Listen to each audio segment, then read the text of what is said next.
Gas সিলিন্ডারে আপনারা কখনো তেলের ব্যবহার করে দেখেছেন? এতে কিন্তু আপনাদের গ্যাসের খরচটা কিছুটা হলেও কমবে। সুইচ বোর্ডের মধ্যে আপনারা কখনো ভ্যাসলিনের ব্যবহার করেছেন? এতে দেখবেন আপনাদের ইলেকট্রিক বিলটা অনেকটাই কম আসবে। আমরা যে এই ধরনের ব্যাগগুলো ব্যবহার করি, কম বেশি প্রত্যেকেই যারা ডেইলি প্যাসেঞ্জারি করে তাদের তো প্রত্যেক দিন ব্যাগের প্রয়োজন হয়। অনেক সময় কি হয়, এই ধরনের ব্যাগের ওপরে দেখা যায় এরকম দাগ, দাগ হয়ে যায়, কোনো কালির দাগ বা দেখা যায় রঙের দাগ, পেনের দাগ। আর দেখুন এই দাগগুলো দেখতে কিন্তু ভীষণ বাজে লাগে। আর এই দাগগুলো তোলার জন্য আমরা কি করি, জল দিয়ে ব্যাগটাকে ধুয়ে দিই। এই দেখুন, আর জল দিয়ে ব্যাগটাকে যদি ডলে ডলে ধুই তাহলে কিন্তু ব্যাগ খুব দ্রুত তাড়াতাড়ি নষ্ট হয়ে যায়। তাই কোনো রকম জল লাগবে না, সেকেন্ডের মধ্যেই আপনাদের রঙের দাগ, কালির দাগ কিংবা পেনের দাগ উঠে পরিষ্কার হয়ে যাবে, আমি গ্যারান্টি দিয়ে বলছি।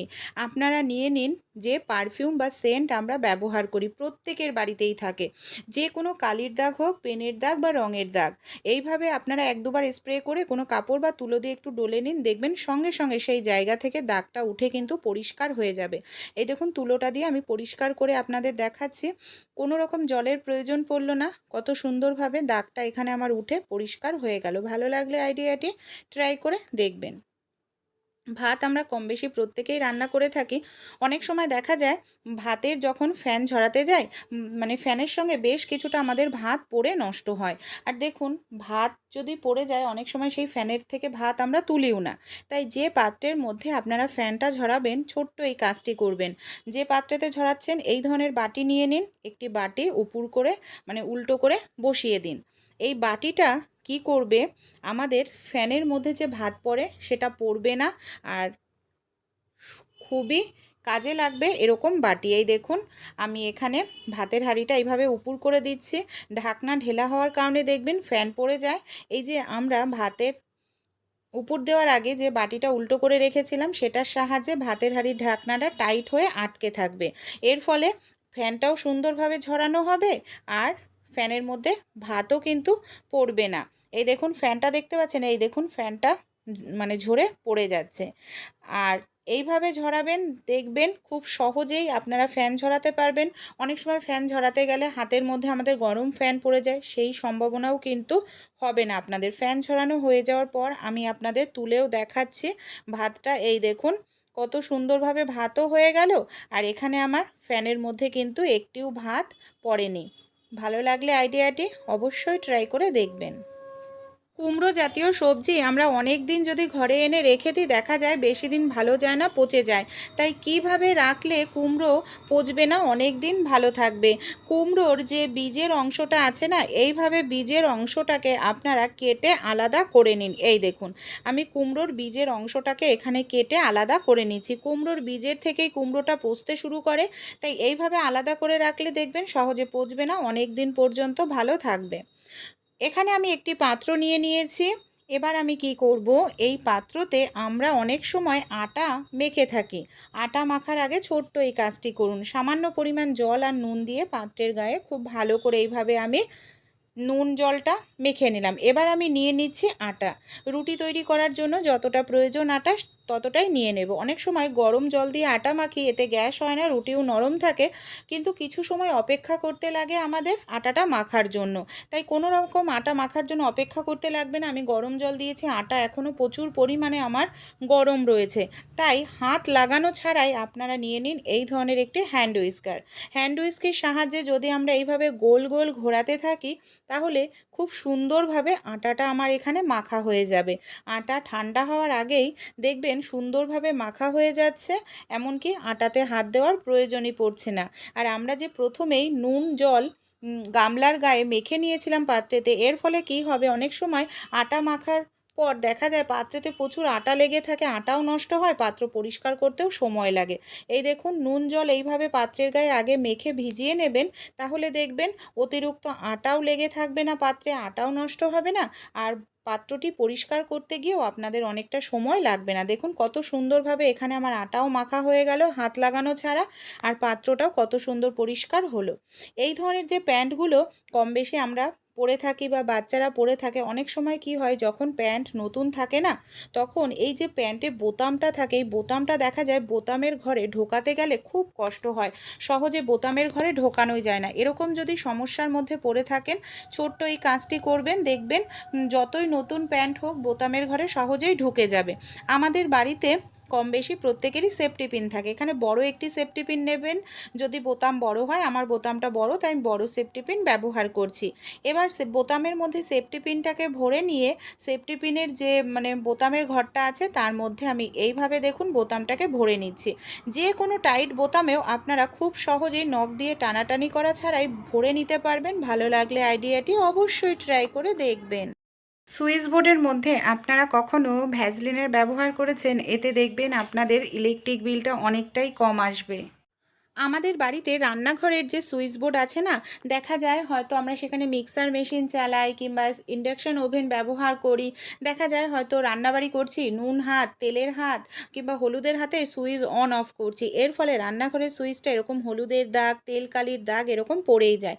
যেহেতু এটা ইলেকট্রনিক্সের জিনিস, তাই জল দিয়ে তো আর পরিষ্কার করা যায় না, কোনো রকম জল ছাড়াই কিভাবে আমরা পরিষ্কার করে নিতে পারবো। ভ্যাসলিন কম বেশি আমাদের প্রত্যেকের বাড়িতেই থাকে। এখানে আমি নিয়ে নিচ্ছি সামান্য পরিমাণ একটু ভ্যাসলিন। এইভাবে একটু ভ্যাসলিন আপনারা সুইচ বোর্ডে ভালো করে একটু লাগিয়ে নেবেন। ভ্যাসলিন লাগানোর পর কিচ্ছু করতে হবে না, হাতের আঙুল দিয়ে এইভাবে একটু ডলুন। এই যে তেল, হলুদের দাগ, নোংরা কালির দাগ দেখবেন কত সহজেই দ্রুত তাড়াতাড়ি উঠে যাবে, আর সুইচ বোর্ড আপনাদের একেবারে নতুনের মতো চকচকে হয়ে যাবে। আপনারা মাসে একদিন বা 15 দিনে একদিন এইভাবে সুইচ বোর্ডটা পরিষ্কার করবেন, দেখবেন সুইচ বোর্ড আপনাদের সবসময় নতুনের মতো চকচক করতে থাকবে। এইভাবে ডলে নেওয়ার পর আমি একটি কাপড় দিয়ে সুইচ বোর্ডটাকে খুব ভালো করে দেখুন মুছে নিয়ে দেখাচ্ছি যে তেল, কালি, হলুদের দাগ কত সহজেই উঠে এখানে আমার পরিষ্কার হয়ে গেল। যে কোনো সুইচ বোর্ড এইভাবে আপনারা খুব দ্রুত তাড়াতাড়ি কিন্তু পরিষ্কার করে নিতে পারেন। দেখুন মোছার পর কতটা সুন্দর পরিষ্কার হয়েছে। ভালো লাগলে টিপসটি অবশ্যই আপনারা ট্রাই করে দেখবেন। একটু টিপস যদি আমরা অ্যাপ্লাই করি ইলেকট্রিক খরচাটা কমিয়ে ফেলতে পারি। আমরা অনেক যে ভুল করি, দেখুন টিভি হয়তো দেখা যায় আমরা কি করি, রিমোট থেকে বন্ধ করি, সুইচটাকে অফ করি না। আর এই যে সুইচ যদি অফ না করি, দেখা যায় টিভির মধ্যে ইলেকট্রিকটা পৌঁছাতে থাকে, এতে কিন্তু ইলেকট্রিকের বিনা কারণে খরচ হচ্ছে। আর ইলেকট্রিকটা যদি পৌঁছায় সেই জায়গায়, তাহলে তো ইলেকট্রিক বিলটা বেশি আসবেই। তাই যখনই আপনারা টিভি বন্ধ করবেন, রিমোট থেকে বন্ধ করার পর সুইচ থেকে সব সময় বন্ধ করবেন। এতে দেখবেন ইলেকট্রিক খরচটা আপনাদের কিছুটা হলেও মাসের শেষে কম হবে। তাছাড়াও পাখার ক্ষেত্রে আমরা অনেক সময় রেগুলেটর থেকে বন্ধ করি, সুইচটাকে বন্ধ করি না। তাই ছোট ছোট টিপস মেনে চলবেন, দেখবেন আপনাদের ইলেকট্রিক খরচাটা অনেকটাই কিন্তু কম হবে। অনেক সময় দেখা যায় রান্না করতে গেলে আমাদের গ্যাসের বার্নারের সাইড থেকে এইভাবে আগুন বের হতে থাকে। এই যে সাইড থেকে আগুন বের হচ্ছে, এটা কিন্তু আমাদের গ্যাসের অপচয় হচ্ছে। অনেক দিনের পুরনো বার্নার হলে এই সমস্যাটা দেখা যায়। তাছাড়া অন্যান্য কারণের ক্ষেত্রেও কিন্তু এরকম সমস্যা দেখা যায় যে গ্যাসের সাইড থেকে এইভাবে আগুন বের হচ্ছে, যে আগুনটা বের হওয়ার কারণে গ্যাসের অপচয় হচ্ছে আর গ্যাসের খরচ কিন্তু বেড়ে যায়। তো এই যে সাইড থেকে আগুন বের হচ্ছে, এটাকে আমরা কিভাবে আটকাতে পারবো ঘরোয়া উপায় চলুন দেখিনি। আমাদের বাড়িতে যে গ্যাসের বার্নার থাকে না, অনেক দিন ব্যবহার করতে করতে দেখবেন গ্যাসের বার্নারটা ক্ষয় হতে শুরু করে। আর এই যে ক্ষয় হয়ে গেলে সাইড থেকেই দেখবেন গ্যাসটা লিক করে, আগুন বের হয়ে যায়, যার কারণে আমাদের যে সমস্যাটা হয় গ্যাসের অপচয় বেড়ে যায়। গ্যাসটা যতদিন চলার কথা তার আগেই দেখা যায় গ্যাস শেষ হয়ে যায়। আমাদের বাড়িতে যে সাবান থাকে না, সাবান এইভাবে আপনারা গ্যাসের বার্নারের ওপরে লাগাবেন। এই যে জায়গাগুলো ক্ষয় হয়ে গেছে সাবানের কারণে, দেখবেন সেই ক্ষয়টা খুব সহজেই কিন্তু পূরণ হয়ে যাবে। এইভাবে একটু সাবানটাকে খুব ভালো করে আপনারা ঘষে নেবেন। এই দেখুন সাবানটাকে আমি ভালো করে এখানে ঘষে নিচ্ছি।